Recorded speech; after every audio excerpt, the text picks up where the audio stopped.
Thanks everybody for joining this morning for our webinar, Getting Ready to Reopen, What Healthcare Providers Need to Know. I'm excited to share with you both some content that we've put together from leading authorities as well as some original ideas for things that you ought to be thinking about as a healthcare provider. We do have some additional offers of resources, both internal resources that we've created and external resources that we'll be sharing in the presentation. So our topic today, Getting Ready to Reopen, is focusing on this time period in which we're moving from restrictive public health orders that began in late March 2020 to this ongoing process of reopening in the midst of a pandemic, and the challenges and questions that healthcare organizations and healthcare providers need to be thinking about. Our goal today is to provide in this webinar ideas about what providers need to know, what providers need to be paying attention to, and what providers need to be doing. I divided the webinar up into 4 parts, talking sort of about the pre-reopening stage, and talking about new safety protocols, talking about workforce-specific issues, and finally focusing on some organizational business risk and decision-making that we recommend providers take care of. I have at the end, I'm going to reserve time for Q&A and to give you some final thoughts, but I also want to encourage people to use the question and answer function within Zoom to ask questions. If questions naturally present themselves as easy opportunities to go further on the topic of the particular slide, we'll take them, and then I'll save some questions for the end. So please do provide questions, and we hope it will be interactive in that respect. So I wanted to say up front that this webinar is intended to cover a wide range of settings of healthcare. We deliberately called it Getting Ready to Reopen, What Healthcare Organizations Need to Know, and that covers a lot of ground. We have been doing specific presentations, for example, in the behavioral health space, for residential and outpatient programs, and for long-term care, senior care facilities. This presentation is more focused on physician and other health professional services, but we'll make comments on other settings. There are distinct issues, of course, right? If you are in an office setting, the issues to deal with are going to be quite different than if you're in a mobile setting. It's also, there are significant differences between primary care services and aesthetic or elective direct-to-consumer practices. There are differences in facilities like ambulatory surgery centers and for hospital-based care. We're going to try to provide information today that will be relevant to all of those settings, and we're glad to do future programs that are more focused, and we'd appreciate your feedback if you'd like to be seeing more of those resources. We've got them in hand, and we just have to put them into a presentation to share more of them. I also wanted to say at the beginning that we're dealing in this time with really distinctly situated patients, right? Dealing with people who are elderly and at risk, dealing with sick care versus well care as providers, dealing with pediatric populations versus adults, dealing with some patients who are tech-enabled and savvy, populations that can afford to pay directly for additional services, people who are struggling to a greater extent during this lockdown, that's going to be a theme that we'll talk about. But a lot of the comments today are directed more generally, but I'm happy to talk about those. I got a question of if I could introduce myself and provide my background. For anyone who doesn't know me, I am Harry Nelson. I'm the founding partner of Nelson Hardiman, which is a 25-lawyer healthcare regulatory law firm, healthcare and life sciences law firm based here in Los Angeles.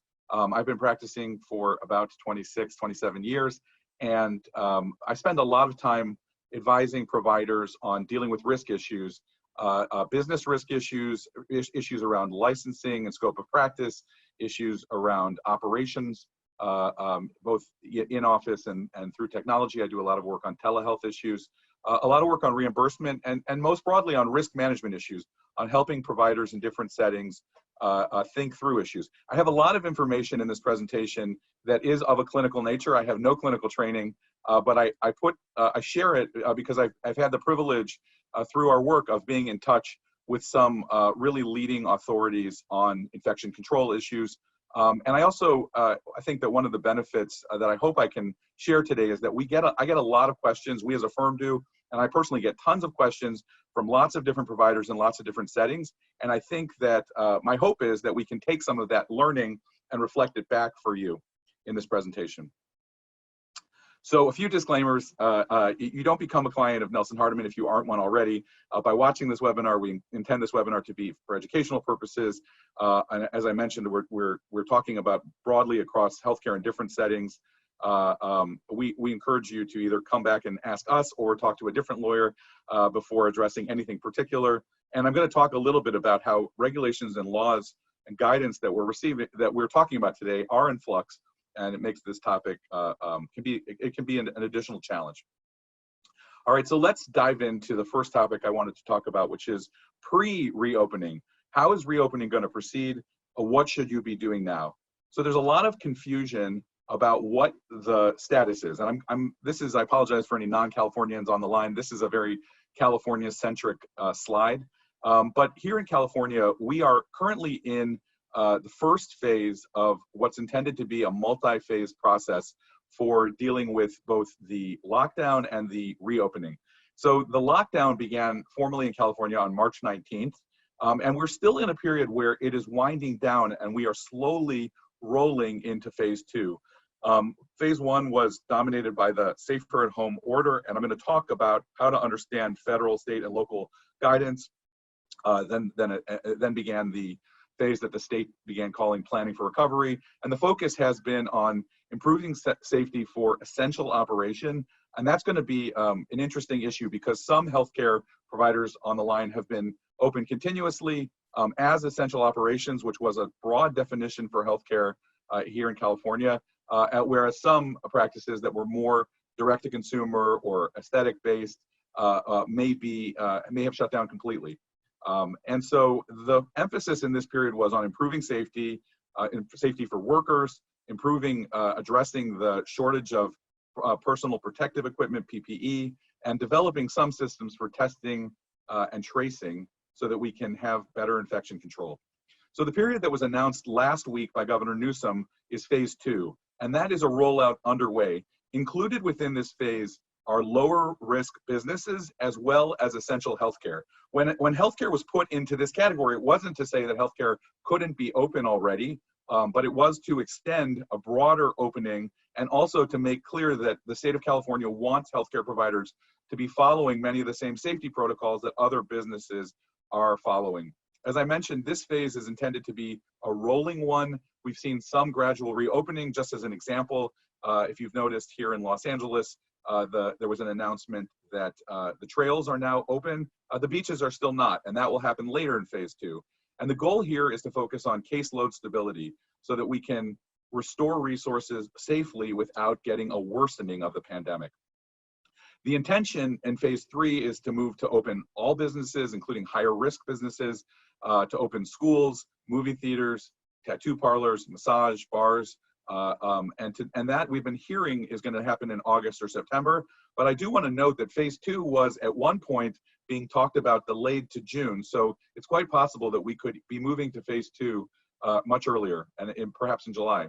And finally, the businesses that are being pushed to phase four are large sort of convening events, business conferences, spectator sports, musical concerts. Those are, we're hearing now that those are being pushed until mid to late 2021, and we'll see what that looks like. And lately there's been talk of a phase five where we return to normal or to the new normal.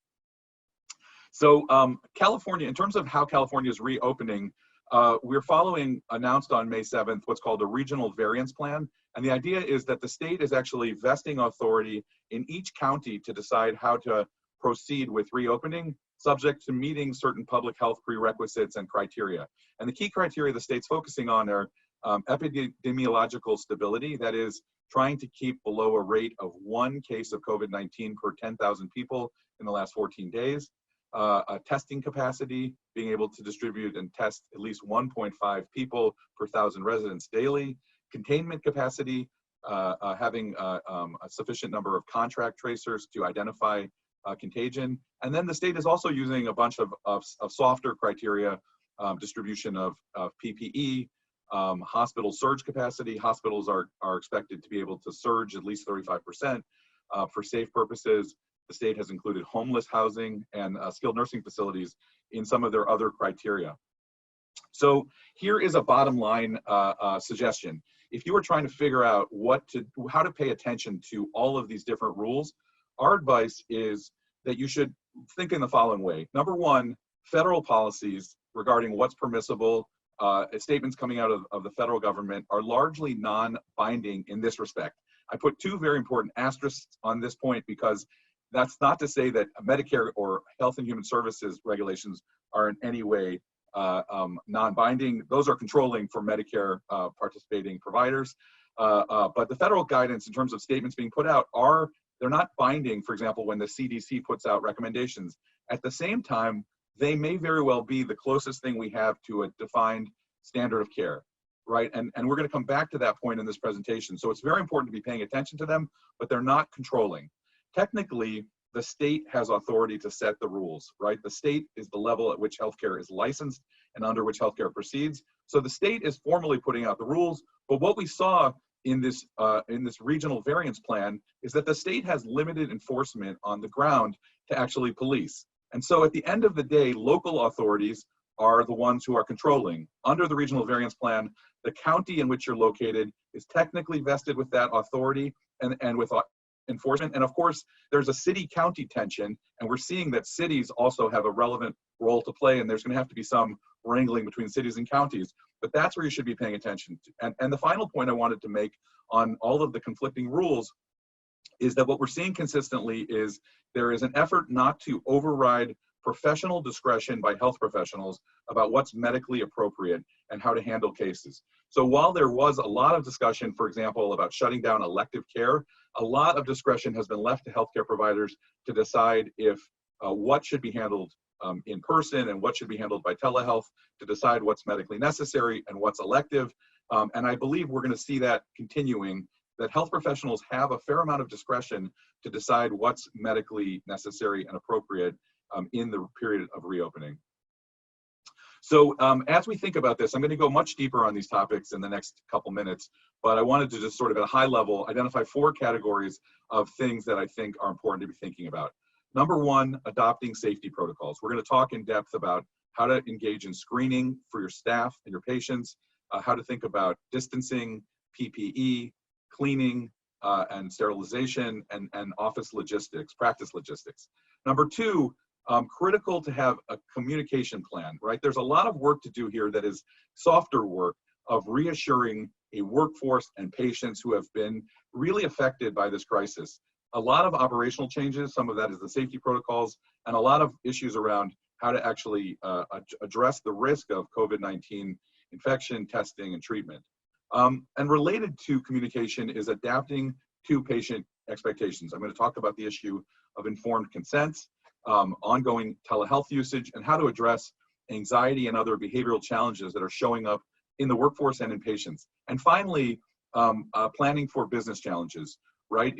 This is a period, I don't have to tell anybody on this call, that for the overwhelming majority of providers has been extremely difficult, and we're going to talk specifically about the business issues. But I would think at a high level about these as 4 categories of activity that you should be thinking about.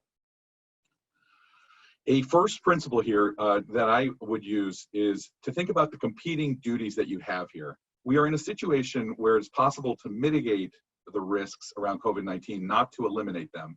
And in terms of the duties that are going to inform the conversation today, the important thing to remember is that health professionals and facilities are responsible for ensuring the health and safety of patients and staff under different rules by implementing standards required to help each patient attain or maintain their highest level of well-being. You have a duty to your patients that we're going to talk about. You have a duty to your employees. You have responsibilities to licensing agencies, to payers, and those are competing duties. There was a question, will the presentation be available after the call? And the answer is absolutely not. No, I'm kidding. That was a joke. The presentation will be shared. If you would like the presentation, please email info@Nelson-Hardiman, and we will share a PDF copy of it with you. I think I did that. Okay. All right. Let's go on. I wanted to just share one other sort of basic idea, which with regard, before we get started on pre-opening, which is that we are in a period where there's a learning curve about this, about COVID-19 that's tremendous. Just as one example, one of the things that people talk about around COVID-19 is that the risk of exposure occurs from prolonged contact, close contact with somebody who's infected. And so currently the CDC says that close contact is more than a few minutes. I've heard healthcare authorities, public health authorities say 10 minutes. In Hong Kong, they say 15 minutes. In Singapore, they're saying 30 minutes. We don't have agreement on what prolonged time is. That's just one small example of the way in which our learning is really moving quickly about how this transmits, about how to what is most effective to reduce risks, that's going to continue. And likewise, it's going to be important to track federal, local, state recommendations and requirements, which are going to inform what the standards of care are. And finally, I think it's really important at a local and state level to engage with the agencies that are overseeing these issues. I think it is a process of learning for them as well. So some final thoughts before we get into pre-opening. One of the things that a lot of people are talking about for healthcare reopening is that it has to happen gradually, and that we need to triage and take care of the people who most need expanded services and potentially consider reducing scope. I want to offer, for anybody else who's thinking about this moment, I want to offer an entrepreneurial thought, which is this is a period of enormous challenge, but this is also a moment of opportunity for anybody listening who is looking for the entrepreneurial perspective on this.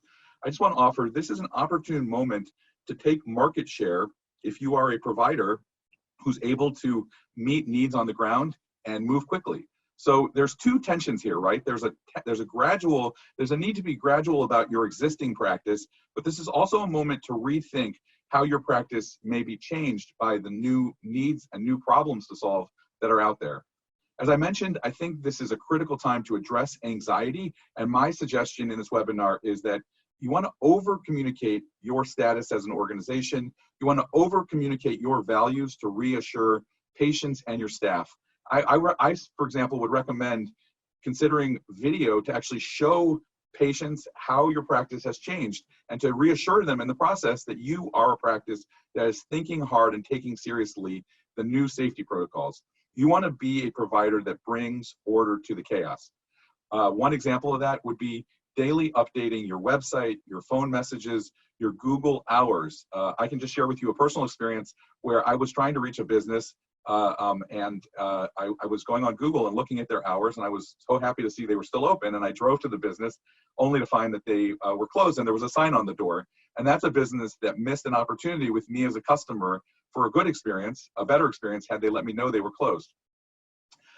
This is a statement that really goes to a difference between patients. If you're dealing with a more economically upmarket patient base, we are seeing a time when patients are acquiring the technology at home or have the resources to get technology at home that can allow more services remotely, right? So in some practices, when I talk to doctors at some of the west side of LA hospitals, patients have already gotten blood pressure cuffs, pulse oximeters, patients have scales, patients with diabetes may have glucometers and other glucometers and other monitoring devices, right? This is not necessarily something that's as accessible if you're treating a Medi-Cal population, but I think these are a big piece of the puzzle, and they may change the in-person experience or limit what people actually need in person on an ongoing basis. We've been watching, as somebody who works on telehealth issues for many years, we've been waiting for a moment when hypertension would be something that could be widely diagnosed on a telehealth encounter, and the proliferation of blood pressure cuffs. By the way, the clinical research studies that are relying and testing the reliability of patients are really moving us to a point when hypertension may be a condition that can really be monitored for patients who have the technology at home. Finally, in addition to communicating with patients, using listserv, WhatsApp groups, and other tools to keep your staff updated. And a final sort of practical tip, expect to have to devote more leadership time to addressing the emotional challenges in your patients and in your workforce. Finally, before we move to pre-opening, just one last comment. I've been getting a lot of questions about waivers of liability, whether patients should be asked to waive liability. We think our view is there's no value in a waiver of liability, right? As a healthcare provider, you can't have people waive liability in advance. However, informed consent can be valuable. As a provider, when you think about informed consent, you always want to think about three words: risks, benefits, and alternatives. And anytime there are risks and anytime there are alternatives, there are always benefits. You want to be advising patients of those and making it clear to patients, right? There are times where you're purely just educating somebody because they can't do anything. But if the patient can make a choice, those are the moments you want to have an informed consent. And I do believe there's a little bit of a divide of opinion within the risk management community, but I am a supporter of informed consents on those issues. And so there are 5 different issues where you may want to actually get an informed consent. One is if you're dealing with somebody who's going to undergo a procedure, you want to discuss contingency plans if there are some surprises from the authorities. You want to discuss potential contingencies if your staff gets sick, if you have a shortage, if patients get sick, and if your ability to proceed is delayed. I think it's very important to talk with patients who are about the options of rescheduling or delaying until we know more. That's an area where you can inform a patient and they can choose an alternative if they want to, though most patients may very well want to go forward right away. That's a positive use of informed consent. If you're dealing with patients who have some prep or post-procedure care, and there's going to be a risk of exposure and recuperation, that's a good opportunity to provide informed consent. And finally, if you're going to use telehealth should always have a consent to it. It's a good opportunity if you're putting together a consent to use that as an opportunity to include language to authorize the use of telehealth for postoperative visits. I got a question if there will be replay available. This presentation will be available, and so I encourage if anybody would like to share it. I believe it will be distributed through our firm and available on YouTube. All right, I want to get into specific safety protocols. There's a lot of detail here, but I think this is probably the most important changes that need to be made in a practice. So I'm going to talk about 5 specific safety protocols: screening practices that apply both to the workforce and patients, physical distancing requirements, usage of PPE, cleaning and sterilization requirements, and quarantine policy. I want to say something here that I don't think is being communicated enough, which is the way, from my perspective, in which we are just so early and there's going to have to be radical change is best reflected by the absence of low-cost point-of-care testing. We already know that the COVID-19 is transmitted, the estimate I've seen has been about 12% of the time, by people who are asymptomatic and have no idea that they are transmitting the virus. We also know that in virtually all cases, there's a 48-hour period when people are infected and maybe shedding the virus before they're actively symptomatic. Those are the challenges that make this virus so tough to contain. And the only way that we're really going to be able to address that risk in the long term before we get to a vaccine is through cost-effective rapid screen by what's called real-time PCR, polymerase chain reaction testing. Those are the small test kits that you can do on site, right? If you need to send somebody to a lab and get testing and get results a couple of days later, there is an inherent risk. You could test somebody on a Friday for a procedure on a Monday or Tuesday, and you had this interval where things could change, right? So that's really what we're missing, and that's going to be a massive leap forward when it's available. But as you can see, we are a long way from that, and I just want to highlight that because I think that's going to be the next major time when we have a technology that is broadly accessible and affordable that's going to change the situation. We also don't know, thank you, there's a comment from one of the, to mention also contact tracing is also going to be a critical piece of this. We're only beginning to start that process of actually building contact tracing as an effective infrastructure. Also very, very confusing how to treat people with antibodies. We still don't know fully, but it may be that we're gonna actually have a differential treatment of patients who have taken the antibody test and have some level. It's really too early to address that, and I think I'll leave that to clinicians. I only want to highlight it for providers as an issue to think about. All right, I want to talk about screening because I don't think this issue is getting enough coverage. Screening for your staff. When it comes to your staff, there are different modes of screening. There are some settings in which there's active monitoring I think that may be appropriate in hospital-based settings, in settings with sicker patients. In general, for most outpatient healthcare provider settings, the method of screening we're relying on for staff is what we're calling self-monitoring with or without delegated supervision.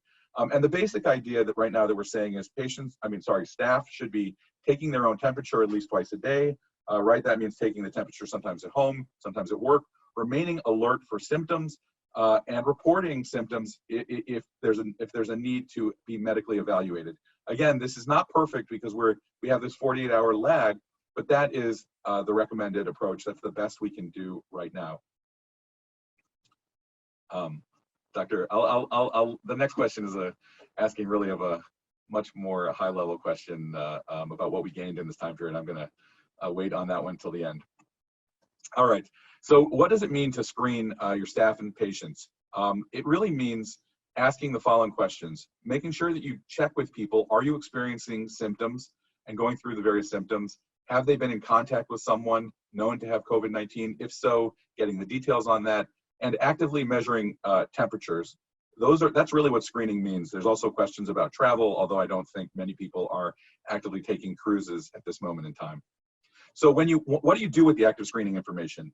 You can stratify people into 3 groups, right? A high-risk group, a medium risk, and a low-risk group, based on their level of contact with sick people. I think our screening is going to get much, much better in the future, but generally you want to take special protections and precautions with regard to high-risk people. And there is a question of whether you should even have anybody present on site who is sick. If you're talking about patients, you might have a dedicated time to deal with those patients, but you don't want to mix those patients with the general population. If you're talking about staff, you probably do not want them to be there at all until you have gotten a confirmation of their status. So I'm going to leave it because I think that there are different ways that you could use the stratification, but this is essentially what the screening and monitoring process should look like. In general, all arrivals should be screened. Again, I mentioned, and I'll stop beating this horse, the need for rapid test kits. And really the key is symptomologic screening in the 48 prior hours. The biggest risk of that we're seeing in some settings of care, like residential and in-home, is staff members being unaware and introducing COVID-19, and that has got to be a critical place where we try to limit exposure.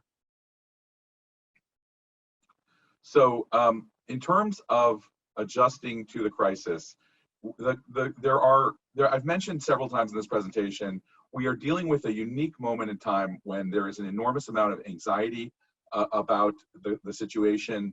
That has decreased for many providers. The flow of patients have been staying home.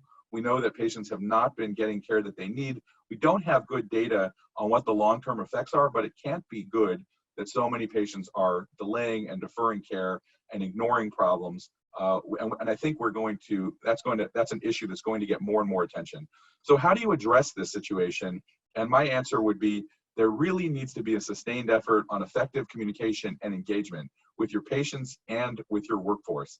That means updates on what your organization is doing, timely alerts on new protocols, sharing reliable educational content. I have to say personally, one of the most disturbing things has been to see the spread of really bad content, of propaganda being put out, and the extent to which that is spreading. We had an example last week of a woman named Judy Mikovits, who had a terrible, completely specious propaganda piece from the anti-vaxxer movement that spread. It's that 8 to 10 million people watched, and it's gone viral, and it's terrible content. I think providers need to really focus on putting out reliable content.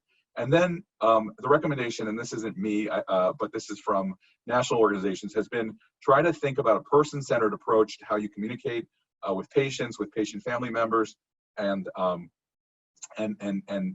you sort of deal with patients' evolving needs and how the situation is changing. Again, at the end of the presentation, I'll share it again, but it's info@Nelson-Hardiman if you would like to get a copy of this presentation. All right, I want to talk about physical distancing. Physical distancing is going to be a big theme of the next several months.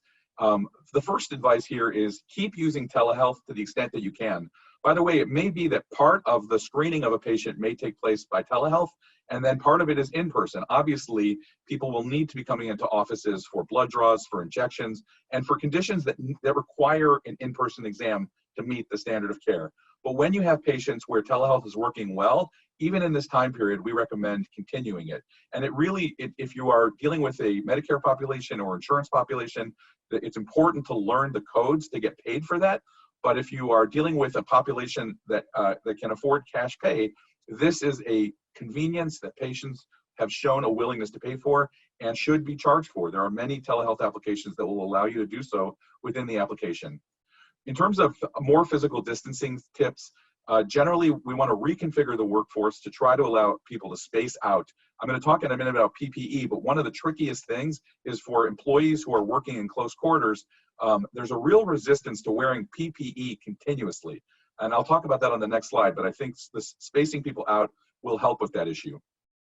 Very important, using remote check-in. My recommendation here is that if you are a practice that normally relies on patients showing up in person, it is useful to have get a dedicated cell phone number for patients to text when they arrive so that you can tell them what you want them to do. Some practices are having people wait in their cars, wait outside, and texting patients when it's appropriate to come in so that when patients come in, they can come straight into an exam room and that you can limit interaction with your staff and with other people.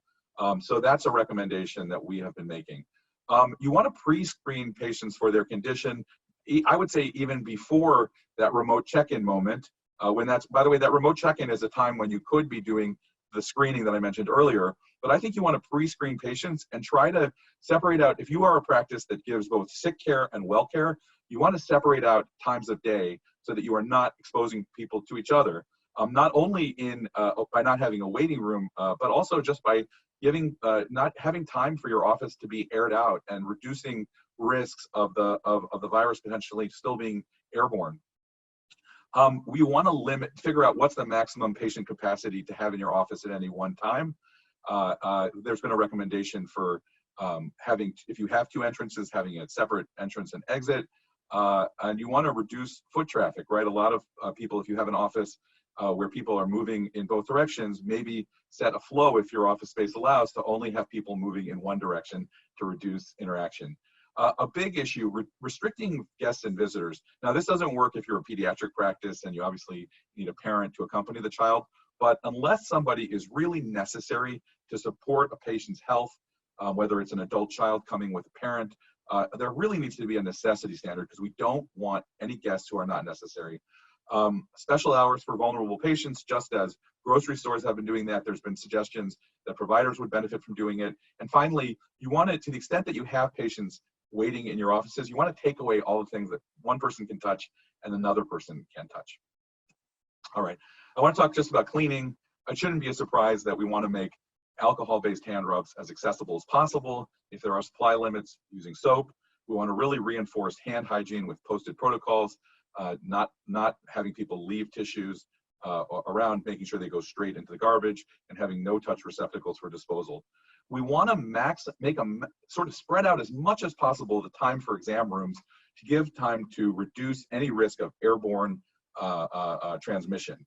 So the recommendation would be, if you're a practice that has 3 exam rooms, put your patients in rooms 1, 2, and 3, and then don't use the same room if you have available spaces to create more time for the air to be cleaned out. Increase maintenance standards throughout all your spaces with good disinfection protocols. The goal is to thoroughly disinfect any surfaces that people are touching after use with effective substances. And I have the rest of this may be obvious: maintaining good inventories of cleaning supplies, wipes and towels, posting standards conspicuously, heightening any sterilization, any equipment you have, sterilizing it, and really taking an extra look at what can be done to be more careful. And cleaning rooms and bathrooms in general, but especially if you have people who are either high risk or known to be infected, there should be real particular effort to cleaning surfaces, particularly bathrooms, after their use. All right, I want to turn to the workforce. So this is a time of challenge. I talked about it generally, but it really is true. We're seeing it very much within the healthcare workforce. And the recommendation here is try to foster an environment in your workforce of safety, of trust, transparency, collaboration, input, and peer support.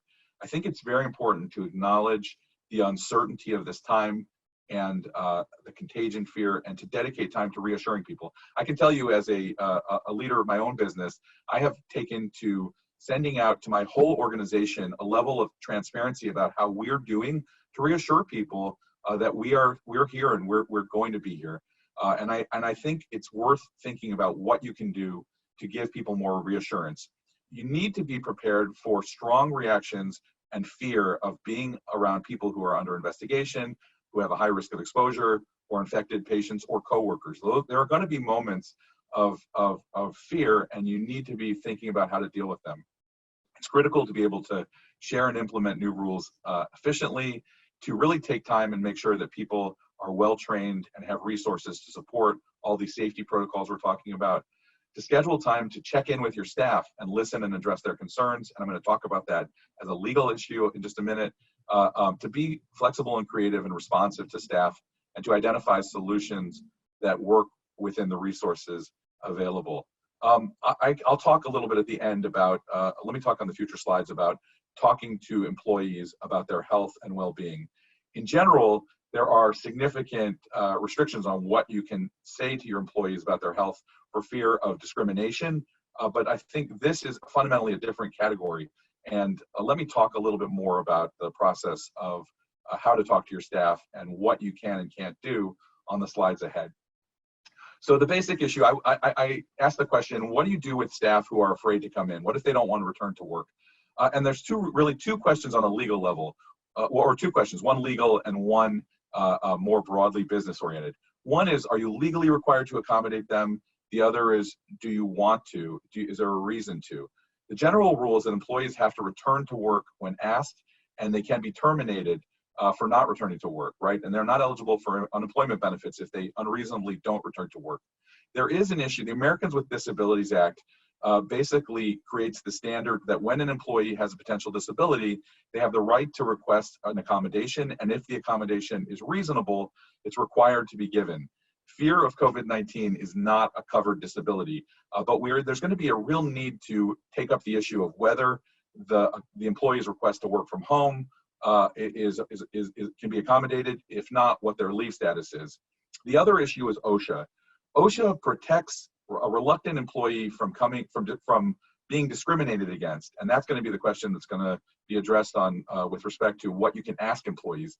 If in the following situation, if an employee asks their employer to eliminate a hazard in the workplace, right around COVID-19, and the employer fails to address that, and the employee was reasonable, they had a good faith belief that the imminent danger existed because of the hazard, and a reasonable person would agree that there was a danger, and there's no time to get it fixed, then an employee is allowed to stay home. As employers, we want to make sure that we are being responsive and listening to employees, to what they consider, to be the problem, considering it, really taking an objective view of whether it's a reasonable request, and if so, addressing it. Now, that goes to the issue of a related issue of what you can ask of employees in the process. It is absolutely appropriate to ask employees about their risk of exposure and about COVID-19. It's a very tricky issue. I'm not an employment lawyer, although I touch on employment frequently in healthcare settings. But I think that the tricky issue is that generally the business rule has been that you don't want to inquire about employees' health for fear of invading their privacy, right, on violating labor standards, for fear of potentially being in a situation where you are forced to accommodate a disability because you asked about it, and potentially being accused of discriminating against employees. So it's very important when you are asking about health related to COVID-19 to be mindful of those issues. Be aware that you, first of all, you have a right to ask about infection in this time without question, but be aware that you may be opening a conversation about accommodation, and be very sensitive to the fact that you may be at risk of discrimination depending on how what you learn and how you address it. And this is not an open-ended invitation to get into every nook and cranny of an employee's health. we can do a longer presentation on workplace wellness issues if there is interest in that. All right, I want to talk about OSHA for a minute. What OSHA requires is an assessment of level of risk, and I'm going to share with you a COVID-19 exposure risk that OSHA has distributed that I think is useful. OSHA requires you to train your employees and enforce policies on workplace safety, which obviously have changed in this time, to provide employees with appropriate PPE and train them on using it, maintaining it, and cleaning it. OSHA requires administrative controls. Those are a lot of the distancing steps that we talked about, in your office, and that includes all kinds of things where you can administratively reduce risk, and engineering controls, right? Can you put in HVAC or other systems? Can you create physical barriers to re-engineer that would reduce risk? It doesn't require you to go to the maximum. It requires you to take a reasonable approach. And the key thing with OSHA is investigating and addressing complaints, right? You want to demonstrate a good faith effort that you focused on this, you were working to reduce and eliminate hazards, and you want to document that process in case you end up in a situation where you get challenged on this. Now, here is the OSHA stratification of exposure risk, right? There are different settings, work settings in our economy and within healthcare. The highest level risk, very high risk, are specific medical, postmortem, or lab work where there are aerosol generating procedures, right? Those are, anybody who's working in an aerosol generating environment is in a high risk environment, right?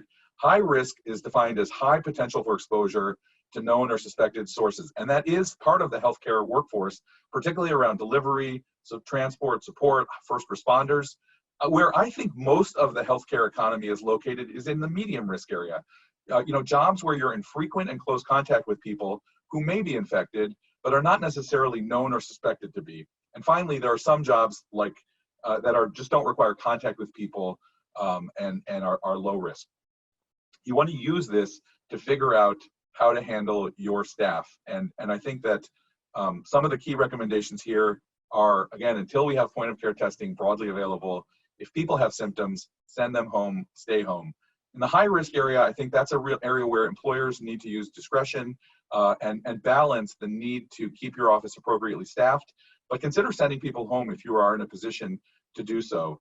And generally, you want to be paying close attention and get people in your office to really be paying close attention to symptoms and have everybody self-monitoring, particularly people who have been at an exposure risk. There's been a lot of talk about whether you need to worry about employee liability. I actually think this conversation is being overplayed. The reality is, if you show that you acted in good faith to reduce the risk of transmission and protect worker and health safety, you are going to be well positioned to avoid claims here. I think we're going to see these being very rare for all the discussion they're getting. I do expect that there will be federal legislation in the works. Mitch McConnell has promised it, to immunize employers. Even though that has been a divisive issue, I do think we are going to see that legislation. And even if we don't, I'm not sure that this is going to be an area of really fruitful litigation. The real guidance here is follow OSHA rules, follow CDC guidance for enhanced workplace safety, and you are going to meet standards of reasonableness in doing so. Finally, there's a fascinating issue playing out politically about work comp. Generally, the rule is that ordinary diseases are not covered by work comp. Governor Newsom has now said he's going to reverse the presumption, and there's going to be a rebuttable presumption that if somebody got COVID-19, they got it at work, and that they should be entitled to work comp insurance. If that passes, if that happens, it's going to cause a spike in work comp rates. I remain a skeptic about whether that will really pass, but we're going to find out. All right, my final topic here today is navigating business risks. And I have a few points that I think are original. I hope they're helpful to you. This crisis is being felt very differently by different providers, but the vulnerability points are all the same, right? Everybody is being hurt on their cash flow. Certain practices, most practices have been hurt on their census and their rate of admissions. Productivity is way down. There are staffing challenges everyone has dealt with. And then some practices are being challenged by technology, IT, and supply chain availability of medications and supplies. So practical guidance, I want to give a few pieces of guidance. First of all, the lesson that we're getting here from CPAs is it's critical in this time to constantly be projecting and revising your projections. I've had several accountants who I respect say to me, this is really a time when you want to be making projections and then in the very next week seeing how they're going, because we're in a time of a lot of unknowns. You really want to be thinking hard about managing your expenses, whether you need to reduce staff based on how practice has changed, and whether you don't need all of your staffing, right? You may have a PPP loan that limits you in the short term, but I think that's a big issue. Big questions around liquidity, right? How long are payment cycles that we expect going to be extended? Are insurance companies and other payers, are patients going to pay on time? How much is that spread out? What we're seeing in the large organizational world is that big companies are demanding, for example, large medical device companies that we work with are telling all of their vendors that the payment, don't expect payment like we used to on the 30-day basis, expect us to pay on 90 to 120 days. And when you are a large company, you can throw your weight around and your vendors will have, what are they going to say to you except, okay, right? So it's very important to focus on your cash flow. Focus on the critical standard you generally want to focus on is having 2 months of operating income at all times. In terms of your existing accounts payable, I have more on this on another slide, but there's a time to look at whether you have negotiating room with landlords, with vendors for accommodation, either a deferral to push out obligations to pay later or abatement to actually ask for a reduction of costs. And finally, there are a lot of questions that come up around managing patient financial responsibility, right? Some practices depend on patient cost sharing. Some practices, it can be a barrier that you need to charge patients for their co-insurance portion of the bill or a deductible. There's different strategies here. Some practices are considering financing or other options. And again, this might be an area for a completely full presentation to itself. I want to offer something that I haven't heard anybody else say, but I think this is really important. You need to be working with a bank in this time when financing is so critical that values your business. And I'm not shilling for any bank here, but I want to share with you a personal story. You know, we've been banking with City National Bank, which is a bank locally in Los Angeles that is very supportive of small businesses. They don't know that I'm doing this. They don't know what I'm sharing, but frankly, they were so outstanding in the PPP loan process that we were one of the 5% of businesses that was able to secure a loan. I talked to many other healthcare providers and law firms that were working with large banks that couldn't get anybody on the phone, couldn't get the attention they need, and they got burned. They got delayed. Thankfully, the government came out with additional funding, and there was another chance at the apple. And I think there will be more chances ahead. But the lesson for me was, if you are not already in a relationship with a small business-friendly bank, and there are a bunch of them, where you have a private banker and you can get the time and support in that moment of truth, it is critical to form those relationships. Those are absolutely the difference. Those can be make or break relationships in the time that we're in. I want to encourage people to re-examine their contracts, right? One of the lessons for me in this time period is there's a lot of disclosures to add to patient contracts. There's a need for you to have greater flexibility as a provider, and also a chance to identify opportunities in your contracts.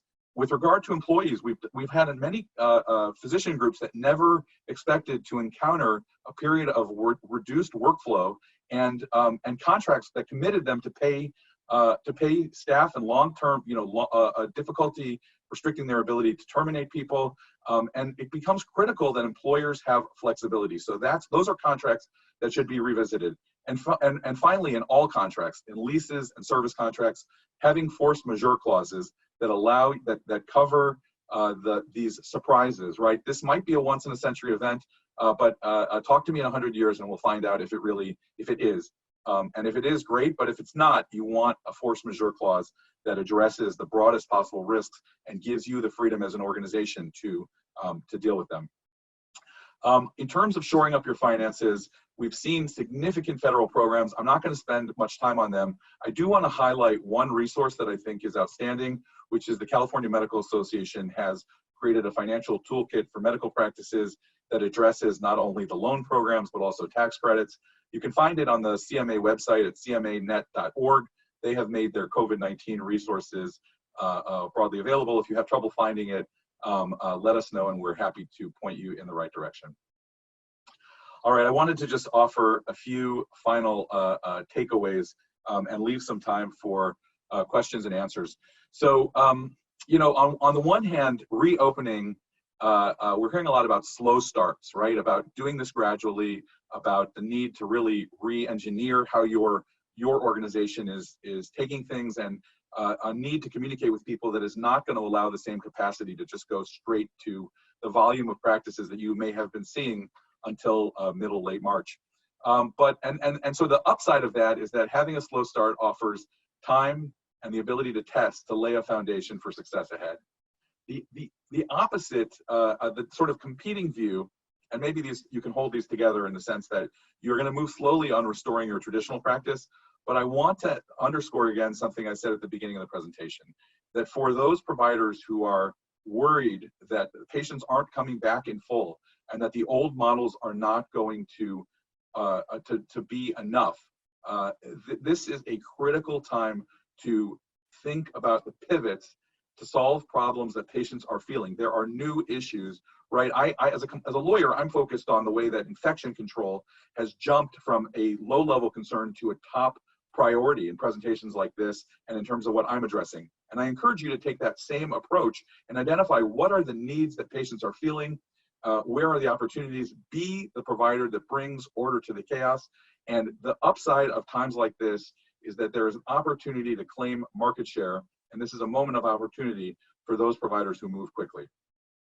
Be ready for more change ahead, and this is a time to be adapting to the market trends, right? Identify the changes that are going to strengthen your operations, diversify your revenue sources, pay attention to what your competitors are doing. And the last thing that I want to suggest is that I really think the key here is to stay positive with an open mind and to build positivity in your team. My biggest fear for much of the healthcare landscape is an attitude of negativity and pessimism, and it has been a rough 2 months.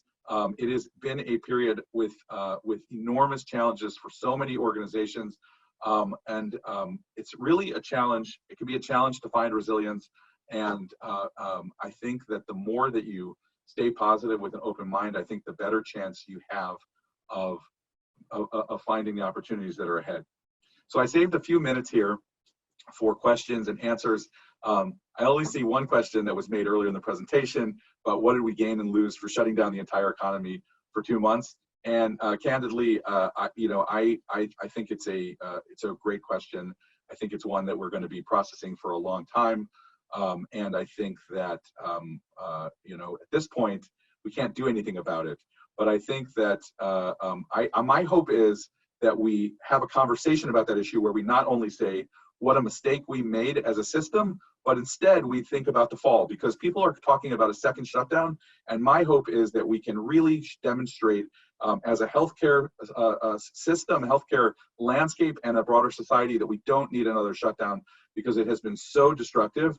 And I think that if we really take to heart the lessons, we'll be able, my hope is that we'll be able to avoid it and not have another shutdown. So interesting, there was a comment here about the help offers. Somebody commented that Blue Cross will forward money, but requires joining some of their lower pay programs. It's interesting, we're going to see a lot of the payers, right, their challenge is getting their lower reimbursement programs staffed with and getting physicians to provide support. And I think that's really a practice by practice decision. My view is that the most important thing, sort of the minimum threshold you want to do, is get your practice busy again. But then of course it becomes a matter of being selective about the opportunities where you can do the most good for your organization. So I hope that this presentation has been valuable. We have a couple minutes left if there are more questions, but if not, I will sign off here.